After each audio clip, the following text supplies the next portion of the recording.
Alright, welcome back to this video in engineering dynamics, and this video will be doing the second problem for the rotation about a fixed axis. Alright, so the problem is taken from the book of Pytel and Kisalas, Understanding Engineering Mechanics Dynamics. Okay, so the problem says that the disk rotates about a fixed axis at point O. So the figure is this is the disk, and it rotates about this point. So point O, and it says that during the period of t equal to 0 to t equal to 4 seconds, the angular position. All right, so I think we're missing something here. So we put it angular position.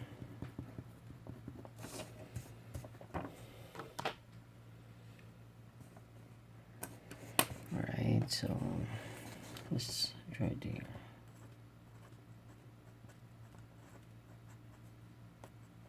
All right, the angular position of the line OA in the disk varies as a function of time.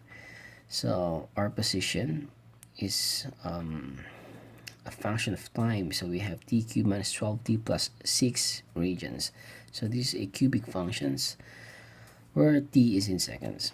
The problem asks us to determine, number one, the angular velocity and the angular acceleration of the disk at the end of the period. So from t is equal to 0 to t is equal to 4. So what's the angular velocity and then the acceleration of the disk at that point? Right, so the next is the angular displacement of the disk during the period. Okay, so if we draw it here, so let's say this solution.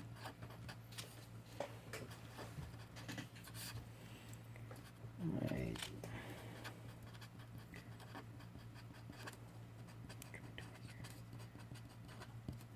Alright, so let's draw the figure with labels. Okay, so this is our disk. Right, so again, I'd like to draw it like this, some point 1 and then some point 2. So let's say this is the point 2. Alright, so at point 1 we are given that t is equal to 0, and then at point 2 t is equal to 4 seconds. Then what else? Of course, since this is the starting point, then we have this theta, angular position as 0, and then here we don't know, but we are given an a function, this one. So we don't know this yet, and we are asked to find the velocity, let's say this one, and then the acceleration.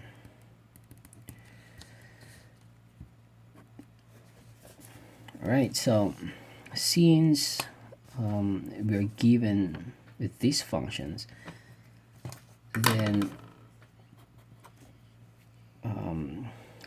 we can actually do the differentiation here. So if we first take the first derivative with respect to time, then we get the velocity, and then the second derivative of position with respect to time, we get the acceleration. All right, so solving for the velocity, let's say angular velocity. Okay, so theta as a function of time is equal to t cubed minus 12t plus 6 radians. So theta dot, or which is equal to omega, is just equal to the derivative of this function. So 3t squared minus 12, that's it. So that's the equation for the angular velocity. But take note, this angular velocity is a function of time. So it's actually, if we write that, this is the actual equation. So angular velocity as a function of time is equal to 3 t squared minus 12. So evaluating at t is equal to 0, t is equal to 4. So if we substitute this 4 here in this equation still, so we can obtain the value of the final of the angular velocity at point 2. So 4 is equal to 3 times 4 squared minus 12. Right, so w sub 2 is just, right, so what's this? 4 squared, 6. Right, so 16 times 3 minus 12. So we get 36. So 36 radians per second.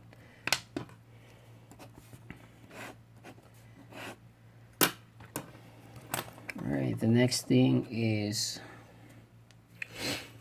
solving for the angular acceleration.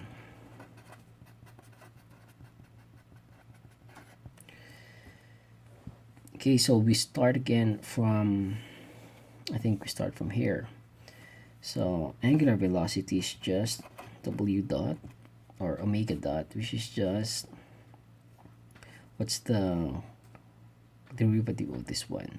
So it's just 6t minus 0. So again, this acceleration is a function of time, although we don't write it really like that. So this is the equation, actually, this one. So if we evaluate, okay, evaluating t is equal to 4, then alpha is equal to 6 times 4 is equal to 24 radians per second squared.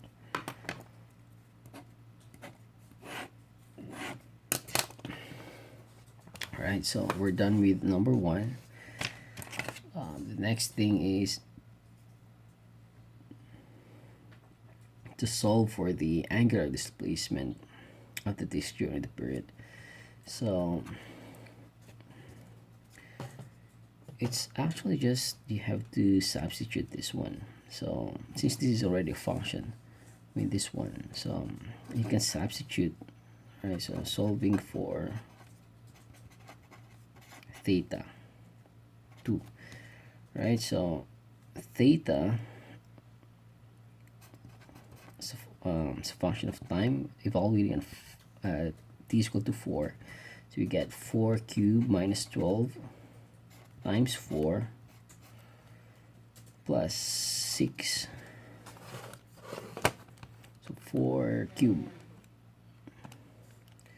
So minus 12 times 4 plus 6. So we get 22 radians.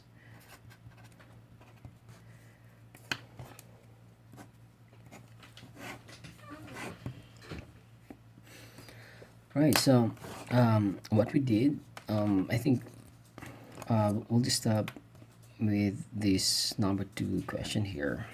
We're not gonna solve this one, the number 3,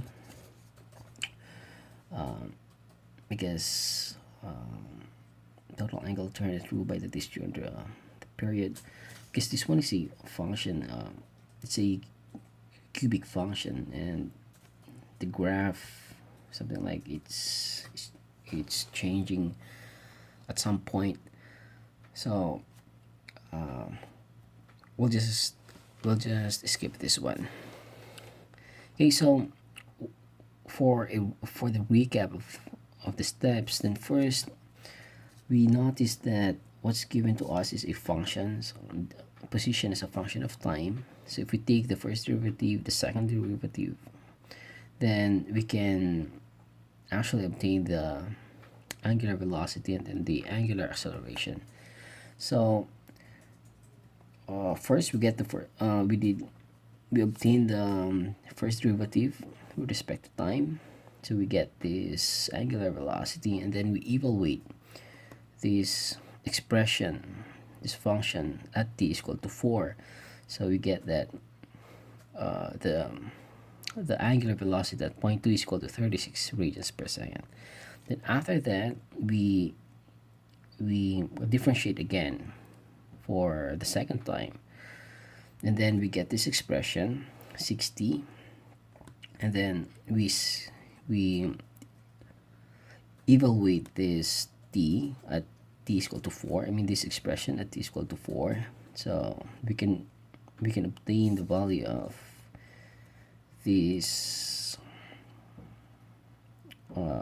acceleration, I mean angular acceleration. So we obtain 24 radians per second, and then for the position, so the function itself, we just substitute the value of t is equal to 4 to every t in these equations. Then we obtain this one, 22 radians. Right, so in the next video, we'll do another problem on rotation, fixed point rotations. Right, so see you in the next video.